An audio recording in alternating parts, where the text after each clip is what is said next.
Islam adalah agama. Kamu bingung mau belajar keislaman tapi terkendala jarak dan waktu? Atau kamu bingung mau belajar keislaman tapi yang ringkas dan mudah dipahami? Nah, kami tahu solusinya. Ayo ikuti program Kuliah Studi Islam atau KSI Online bersertifikat.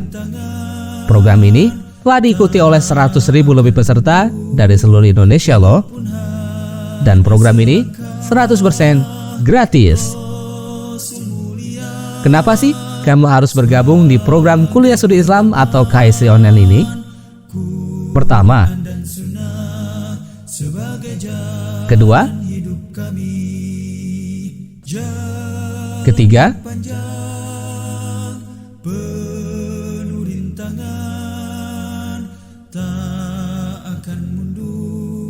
walaupun hanya selangkah. Rasul mulia keempat, sebagai pedoman, kelima, Quran dan Sunnah sebagai keenam, jalan hidup kami. Islam adalah agama mulia. dan seluruh program ini gratis. Allah yang esa. Daftar sekarang juga dengan ketik KSI, tanda pagar nama lengkap, tanda pagar kota, dan kirim melalui nomor WhatsApp berikut ini. Ayo tunggu apa lagi? Daftar segera di program Kuliah Studi Islam atau KSI Online. Masya Allah, menarik bukan? Bagi kamu yang ingin belajar keislaman tapi terkendala jarak dan waktu, dan yang ingin belajar keislaman tapi yang ringkas dan mudah dipahami, Kuliah Studi Islam atau KSI Online solusinya. Sebagai jalan hidup kami. Mas. Mau daftar kuliah nggak, Mas? Enggak Mas. Biayanya murah loh, Mas. Dan akreditasinya juga baik loh, Mas. Maaf, enggak dulu Mas. Tapi ini kampus bersyariah loh, Mas. Dan lulusannya juga berkualitas. Di mana Mas? Oh, di STAI Al-Hidayah. Tak akan mundur walaupun hanya selangkah. Rasul mulia sebagai pedoman, Quran dan Sunnah sebagai jalan hidup kami. Assalamualaikum warahmatullahi wabarakatuh.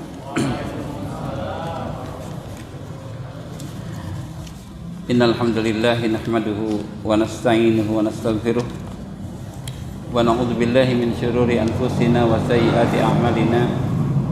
May yahdihillahu fala mudilla lahu wa may yudlil fala hadiyalah. Asyhadu an la ilaha illallah wahdahu la syarika lah wa asyhadu anna Muhammadan abduhu wa rasuluhu la nabiyya wa la rasula ba'dah.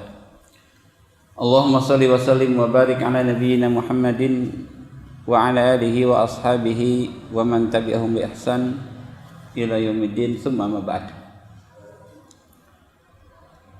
Jamaah rahimakumullah, di kesempatan kali ini insyaallah kita akan melanjutkan kajian yang berkenaan dengan Al-Quran. Yang akan saya angkat tema ini yaitu tentang mukjizat Al-Quran. Kaum muslimin rahimakumullah, arti mukjizat itu diambil dari kata a'jaza yu'jizu i'jazan, mukjizatan. Artinya sesuatu yang melemahkan. Ya. Secara bahasa mukjizat adalah sesuatu yang melemahkan. Secara istilah, arti mukjizat adalah amrun khariqun lil adah, yaitu satu kejadian yang luar biasa, yujrihillahu ta'ala ala aidil anbiya wa rusul, yang Allah Subhanahu wa taala ya anugerahkan pada nabi dan rasul, ta'yidan lahum wa tahaddiyan li aqwamihim, sebagai bentuk peneguhan bagi mereka dan juga tantangan untuk kaumnya. Ya. Maka perbedaan antara kita dengan para rasul, dengan para nabi, yaitu salah satunya dibedakan dengan mukjizat. Sebab jika tidak ada mukjizat, setiap orang bisa mengaku dirinya nabi, setiap orang bisa mengaku dirinya rasul. Nah, orang yang mengaku nabi atau rasul, maka dia harus mendatangkan mukjizat. Ya. Dan mukjizat seorang nabi atau rasul biasanya akan disesuaikan dengan kondisi kaumnya.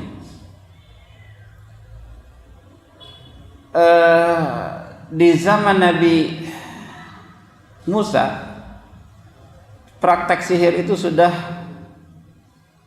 sangat banyak sekali di masyarakat. Ya. Nah, maka mukjizat Nabi Musa yaitu sesuatu yang melemahkan tukang sihir dan seluruh masyarakat pada zamannya. Ya. Tongkat dilempar jadi ular, tangan bisa mengeluarkan cahaya, dan mereka tahu ini bukan sihir. Sebab kalau sihir mereka pun bisa. Ya. Nabi Isa itu mukjizatnya bisa menyembuhkan seluruh penyakit. Ya. Orang buta dari lahir bisa melihat lagi. Bahkan orang yang mati, ya, dengan izin Allah bisa dihidupkan lagi. Bahkan hidupnya lama, sampai punya anak lagi tuh orang yang mati. Ya. Sampai menikah lagi, punya anak lagi. Padahal tadinya sudah mati. Kenapa? Karena di zaman Nabi Isa itu dunia medis atau kedokteran itu sedang tersiar, tenar. Dan pada waktu itu para dokter di zamannya merasa lemah. Ini bukan ilmu kedokteran. Ya. Sebab kalau ilmu medis kami bisa, kami tahu, dan nggak ada di antara dokter yang bisa menghidupkan orang yang mati. Ya. Menjadikan orang buta bisa melihat saja susah sekali. Ya, apalagi menghidupkan orang yang mati. Maka mereka lemah. Karena mukjizat ini mereka lemah. Mau tidak mau, ya, jika akalnya sehat mereka harus mengakui ini dari Allah Subhanahu wa taala. Ini ada kekuatan luar biasa. Ya, bukan manusia biasa, tapi ini memang anugerah dari Allah Subhanahu wa taala. Gitu ya. Sehingga orang yang hatinya selamat, dia akan ikut terhadap ajaran para nabi. Nah, tapi mukjizat para nabi itu akan selesai dengan wafatnya sang nabi. Ya. Tidak ada lagi orang yang bisa membelah lautan dengan tongkatnya ketika Nabi Musa sudah wafat. Tidak ada lagi orang yang bisa menghidupkan orang yang mati setelah wafatnya Nabi Isa. Ya, jadi mukjizat para nabi itu selesai dengan wafatnya sang nabi. Nah, berbeda dengan mukjizat Nabi kita, Nabi Muhammad SAW, itu diantaranya adalah Al-Quran, dan Al-Quran ini senantiasa ada sampai akhir zaman. Ya, tidak hilang kemukjizatannya, walaupun ya Nabi kita sudah wafat. Nah, ini Rasul sallallahu alaihi wasallam bersabda, "Ma min nabiyyin illa utiya ma mithluhu amana alaihi nas." Tidak ada seorang nabi pun melainkan diberikan mukjizat yang semisal dengannya, ya, sehingga manusia beriman.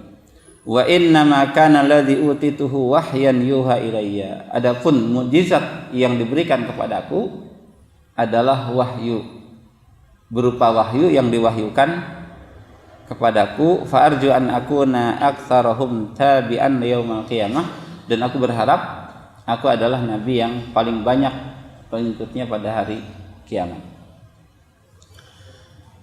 Kaum muslimin rahimakumullah, orang yang tidak percaya atau ragu dengan Al-Quran, maka dia termasuk orang yang terkena tantangan dari Allah Subhanahu wa Ta'ala. Ya. Tapi yang beriman, dia tidak ditantang dengan hal ini. Tapi yang tidak beriman, Allah berfirman, wa in kuntum fi raibim mimma nazzalna ala abdina. Kalau kalian ragu terhadap ya Al-Quran yang kami turunkan kepada hamba kami. Ini berarti tantangan untuk orang yang ragu. Apa tantangannya? Fa'tu bisuratim min mithli. Maka coba buat saja satu surat yang semisal Al-Quran. Ya. Ini tantangan. Tadinya diperintahkan untuk membuat satu Al-Quran, kemudian 10 surat saja, kemudian cukup satu surat saja. Fa'tu bisuratin min mithli. Satu surat itu artinya minimal ada 3 ayat. Sebab satu surat yang paling pendek dalam Al-Quran itu 3 ayat. Jadi silahkan buat seperti Al-Quran 3 ayat saja. Ya seperti Al-Kautsar hanya 3 ayat. Ya. Itu surat-surat yang paling pendek. Fa'tu bisuratin min mithli. Wad'u syuhada'akum min dunillah. Silahkan seru, ajak seluruh penolong kalian kecuali Allah. Ya. Minta bantuan jin, minta bantuan para ahli bahasa untuk membuat satu surat ini. Silahkan, kecuali Allah. In kuntum shadiqin. Jika kalian memang benar. Ya. Nah, Allah mengatakan fa illam taf'alu wa lan taf'alu. Kalau kalian enggak mampu dan memang tidak akan pernah mampu menandingi Al-Qur'an, ya fattakun naral lati waquduhan nas wal hijarah. Maka lebih baik menyerah, kemudian hindarilah neraka yang bahan bakarnya itu adalah manusia dan bebatuan, uiddat lil kafirin, yang sudah Allah sediakan untuk orang kafir. Ya. Jadi nggak ada orang yang mampu menandingi Al-Quran walaupun satu surat. Tidak ada buku yang sebagus Al-Quran. Tidak ada. Ya, cetak sekian ribu setelah itu off, nggak dipakai lagi. Ya, tidak ada yang sebagus Al-Quran. Ya, skripsi kita, disertasi kita, tesis kita itu hanya ada di rak buku kita masing-masing, nggak dibaca. Ya, karena kualitasnya sangat jauh sekali. Tapi kalau Al-Quran setiap saat dibaca karena mengandung i'jaz. Kaum muslimin rahimakumullah, dalam Al-Quran itu minimal ada 4 bentuk i'jaz. Ya, ada 4 kemujizatan. Pertama dikenal dengan al-i'jazul lughawi al-balaghi, yaitu kemujizatan dari sisi bahasa dan keindahan susunannya, balaghahnya.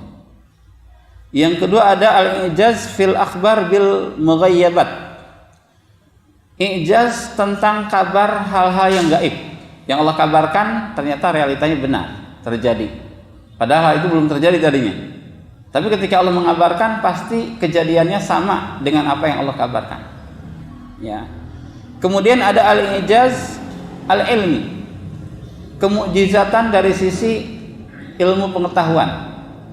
Artinya apa yang Al-Quran kabarkan ternyata memang setelah diteliti sangat sesuai dengan ilmu yang diketahui oleh para ilmuwan.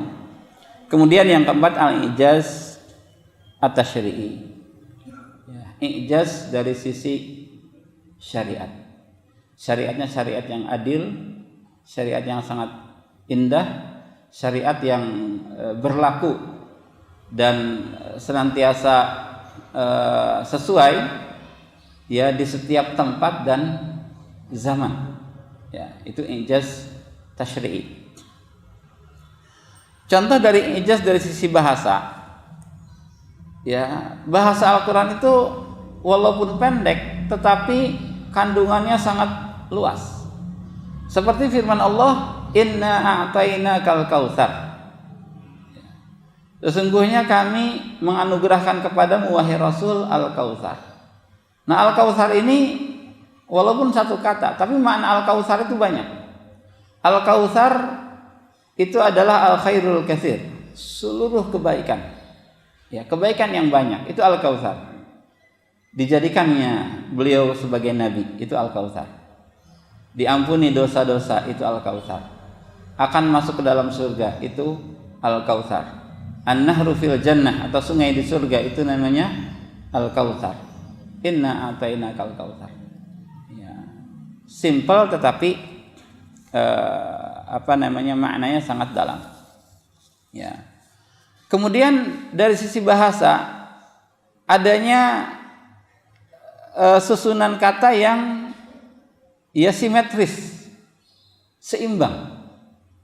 Ya, seperti فَمَنْ يَعْمَلْ مِثْقَالَ ذَرَّةٍ خَيْرًا يَرَهُ وَمَنْ يَعْمَلْ مِثْقَالَ ذَرَّةٍ شَرًّا يَرَهُ.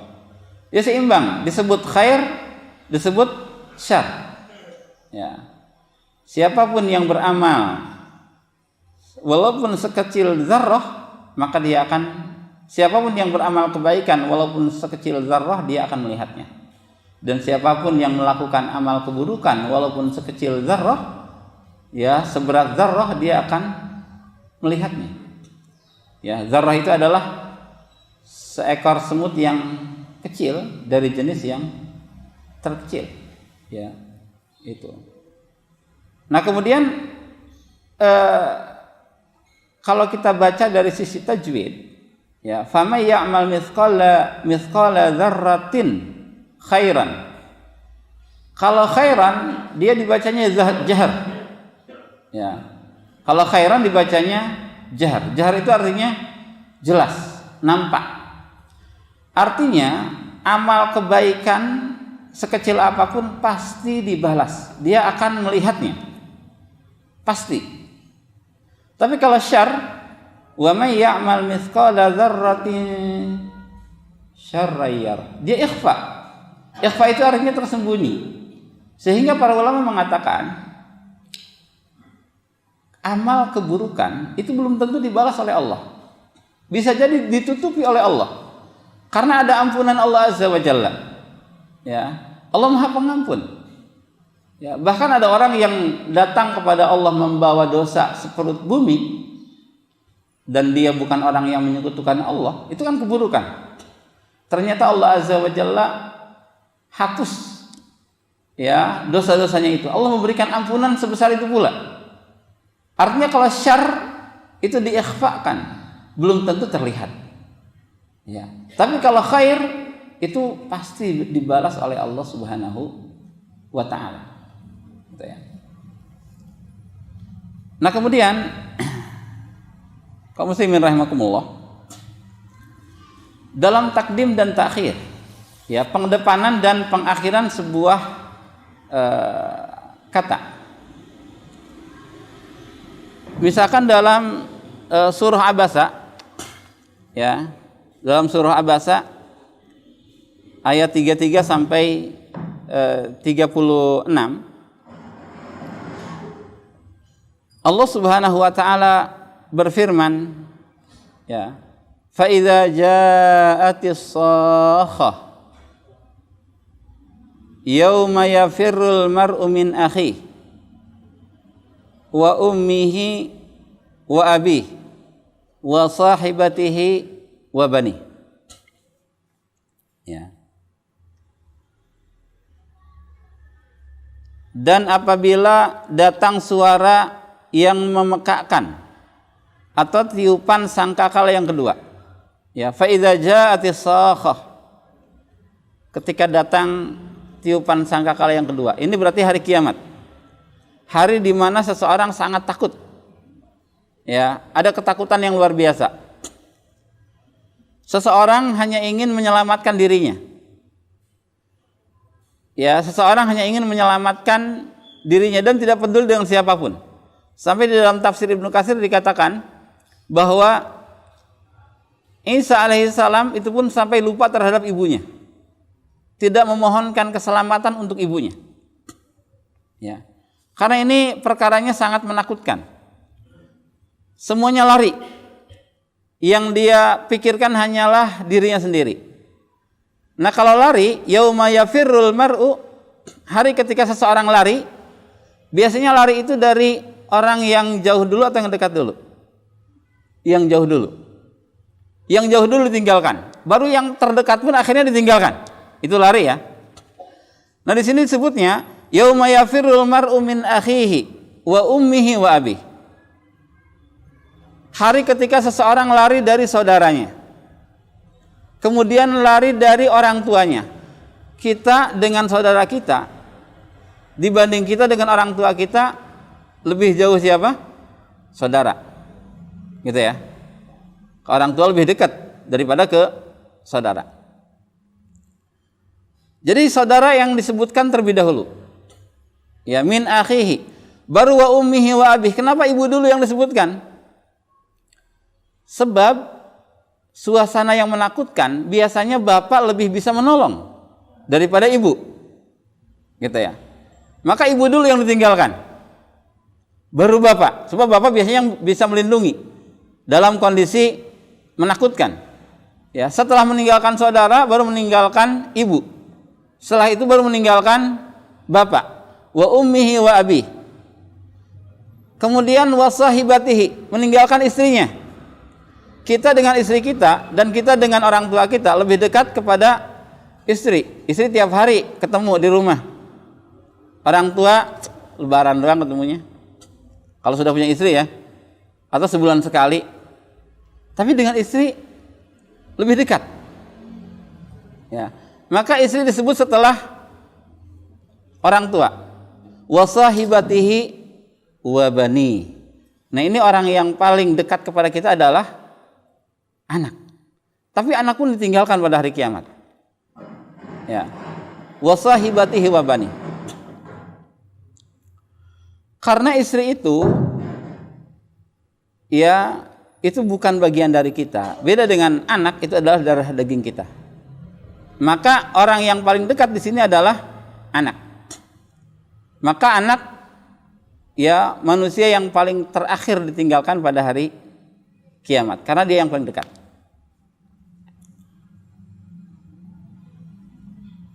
Nah, berbeda urutannya ketika seseorang ingin menebus, ya, dia akan dimasukkan ke dalam neraka. Kalau dia akan dimasukkan ke dalam neraka, maka seseorang rela menebus dirinya dengan sesuatu yang paling mahal sekalipun. Yang penting dia selamat, gitu ya. Dalam tebusan di dalam surah Al-Ma'arij, itu yang disebut itu yang paling mahal dulu, baru yang paling jauh. Ya, yaitu ketika Allah Azza wa Jalla berfirman, yawaddul mujrimu law yaftadi min azabi yaumi idzin bibani. Ya. Jadi orang kafir, orang mujrim ingin kalau sekiranya dia menebus dirinya dari azab neraka pada waktu itu dengan anaknya. Jangan saya yang disiksa, anak saya aja, ini saya kasih tebusan. Dia berani seperti itu. Jadi disebut orang yang paling mahal dulu. Ya. Jadi yawadul mujrimu law yaftadi min adzabi yaumi idzin bibani. Setelah itu apa? Wa sahibatihi wa akhi. Kemudian dia ingin menebus dengan istrinya dan juga dengan saudaranya. Wa fasilatihi allati tu'wi, dan dengan kerabatnya yang dahulu menolongnya di dunia. Wa man fil ardi jami'an tsumma yunji, dan juga dia siap menebus dengan seluruh manusia yang ada di bumi ini asalkan dia selamat. Jadi terbalik, ya, posisinya terbalik. Ketika lari yang jauh dulu baru yang dekat, tapi kalau dalam tebusan yang dekat dulu baru yang jauh. Nah, dalam tebusan ini luar biasa. Kenapa tidak disebutkan wa ummihi wa abih? Kenapa ibu dan bapaknya tidak dijadikan tebusan untuk membebaskan dirinya dalam neraka? Karena dia tahu kalau dia menyebut ibu dan bapaknya, maka Allah akan lebih murka. Ya, bukan Allah terima, Allah akan lebih murka. Ini orang durhaka sekali terhadap orang tua. Ingin dia selamat, tapi orang tuanya silakan masuk ke dalam neraka. Dia tidak berani menyebutkan wa ummihi wa abih untuk menebuskan dirinya dari neraka. Ya. Itu sampai seperti itu. Ya. Karena Allah akan lebih murka, Allah akan lebih marah kalau dia menyebutkan ibu dan bapaknya. Maka dalam tebusan di surah Al-Ma'arij ini tidak disebut ibu dan bapak. Ya, tapi anak, istri, saudara, kerabat, dan seluruh manusia. Ya. Nah, ini dalam urutan ya. Jadi Al-Quran dalam urutan kata-katanya pun itu mengandung makna. Ya, kenapa ini diawalkan, kenapa ini diakhirkan? Ya, itu. Nah, kemudian contoh mukjizat dalam hal yang gaib, diantaranya surah Al-Lahab. Ya, ketika Allah mengatakan saya selanaran wa mura'atuhu hammalatal hatab. Ya, mulai dari tabat yada abi lahab wa tab sampai saya selanaran wa mura'atuhu. Abu Lahab dan istrinya akan masuk neraka. Ketika diturunkan surah Al-Lahab, Abu Lahab masih hidup. Sampai ada yang mengatakan sampai 10 tahun setelah diturunkannya surah ini dia masih hidup. Tetapi ancaman Allah bahwa dia akan masuk neraka itu sudah Allah tetapkan. Dan ternyata benar, Abu Lahab mati dalam kekafiran. Kalau Abu Lahab masuk Islam, mungkin kita akan bertanya, benar nggak nih surah Al-Lahab? Gitu ya. Atau kalau dia pura-pura masuk Islam saja, maka ini akan menjadi syubhat. Tapi ternyata Abu Lahab dan istrinya tidak pernah masuk Islam. Terang-terangan dalam kekafiran. Ya. Atau ketika pertempuran Romawi dan Persia, Allah mengatakan ghulibatir Rum. Bangsa Romawi telah dikalahkan. Fi adnal ardi wa hum min ba'di ghalabihim sayaglibun. Ya, tapi ketika ya setelah kekalahannya itu, maka dia akan menang. Ya, fi bid'i sinin dalam beberapa tahun. Romawi itu orang Nasara dan lebih dekat kepada Islam. Persia itu orang Majusi yang lebih dekat kepada musyrikin Arab. Kaum muslimin senang kalau Romawi itu menang. Tapi kalau musyrikin Arab senang kalau Persia itu menang sebab sama-sama musyrik. Nah, Allah mengatakan Romawi akan menang fi bid'i sinin. Ketika diturunkan ayat ini belum menang, tapi Allah katakan fi bid'i sinin. Bid'un itu antara 3 sampai 9. Maka dari kisaran 3 tahun sampai 9 tahun Romawi akan menang. Tahun ketiga enggak menang, tahun keempat tidak menang, tahun kelima tidak menang, sampai tahun ketujuh baru menang. Ini hal yang gaib yang Allah Azza wa Jalla kabarkan. Ya. Beberapa menit lagi ya. Contoh ijaz ilmi. Ya. Yaitu tentang perkataan semut. Ya, dalam surah An-Naml ayat 18, ketika Sulaiman dan tentaranya berjalan dan sampai pada lembah semut, maka ada seekor semut mengatakan, ya ayyuhan namlu dukhulu masakinakum la yahtimannakum Sulaiman wa junuduhu wa hum la yash'urun. Wahai semut-semut, masuklah kalian ke sangkar kalian, jangan sampai Sulaiman dan tentaranya itu yahtimannakum. Nah, arti yahtiman, kalau kita baca kamusnya, kamus bahasa Arab, arti yahtim itu memecahkan. Ya. Jangan sampai kalian terinjak oleh Sulaiman dan tentaranya sehingga kalian pecah. Pecah itu biasanya untuk apa? Untuk kaca dan sejenisnya. Ya. Apakah semut pecah kalau diinjak? Ternyata iya. Dunia modern sekarang mengatakan bahwa semut itu punya rangka luar. Rangka luarnya itu sebab dia tidak punya tulang di dalamnya. Ya, sehingga yang melindungi tubuh semut itu adalah rangka luar yang terbuat dari kitin. Kitin itu semacam benda keras seperti kepiting, itu kitin ujungnya. Kemudian juga udang ya. Udang punya rangka luar, itu kitin. Itu kalau diinjak pecah. Semut pun sama. Ya, semut itu punya rangka luar, kalau diinjak pecah dulu sebelum dia mati. Maka bahasa Al-Qur'an mengatakan la yahtimannakum. Ya, jangan sampai Sulaiman dan tentaranya memecahkan kalian sampai kalian mati. Kemudian juga perkataan Yakub alaihissalam, qala inni la ajidu riha Yusuf laula antufannidun. Yakub berkata, sesungguhnya aku mencium aroma Yusuf, bau Yusuf. Ya. Ketika dia membawa baju Yusuf, ini sudah mulai mencium nih aroma Yusuf. Ini menandakan bahwa setiap manusia punya aroma masing-masing. Ya, punya aroma masing-masing, punya ciri khas. Ya, kalau kita punya 5 anak, mereka ganti baju nih pada waktu pagi, kita walaupun ditutup mata kita akan tahu ini punya siapa nih. Ini punya siapa nih? Punya aroma masing-masing.